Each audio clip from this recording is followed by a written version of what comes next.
يعتبر محمد صلاح واحداً من أعظم لاعبي كرة القدم الأفريقية في العصر الحديث. ولدت موهبة صلاح في مصر، حيث بدأ مشواره الكروي في الأندية المحلية قبل أن ينتقل إلى المنافسات الأوروبية، ومنذ ذلك الحين أصبح رمزاً للنجاح والتفوق في قارة أفريقيا، حيث أصر على ترك بصمة واضحة من خلال أهدافه المؤثرة في البطولات المختلفة.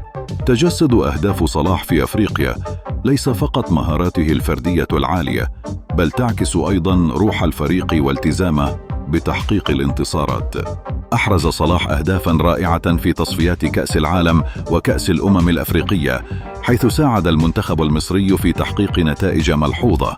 تمثل أهدافه لحظات تاريخية، مثل تلك التي سجلها في المباريات الفاصلة التي ضمنت تأهل الفراعنة إلى كأس العالم. تتميز أهداف صلاح بقوتها ودقتها، حيث يسجل العديد منها من زوايا صعبة وكأنها عمل فني مصقول. يتمتع بقدرة استثنائية على قراءة ساحة الملعب وتمرير الكرة بشكل مثالي، مما يعزز من خطورته أمام المرمى. تعد أهدافه من الضربات الحرة والكرات الثابتة أيضاً مظهراً من مظاهر براعته، حيث تمكنه مهاراته في التسديد من تسجل أهداف رائعة تظل عالقة في أذهان المشجعين. يشجع محمد صلاح الشباب في أفريقيا على السعي لتحقيق أحلامهم والعمل بجد من أجل الوصول إلى القمم، فهو ليس مجرد لاعب كرة قدم، بل شخصية ملهمة تمثل الأمل لملايين الشباب.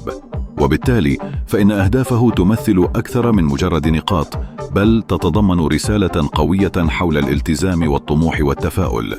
مع استمرار محمد صلاح في مسيرته الرياضية، يبقى الجميع متشوقين لرؤية المزيد من الأهداف التي سيحققها في المستقبل. إن مهاراته وإرادته تعملان على تعزيز مكانته كأحد أعظم نجوم كرة القدم في التاريخ ورمز للهوية الأفريقية. تجسد أهدافه الأمل والفخر للقارة السمراء، مما يترك بصمة دائمة في عالم كرة القدم.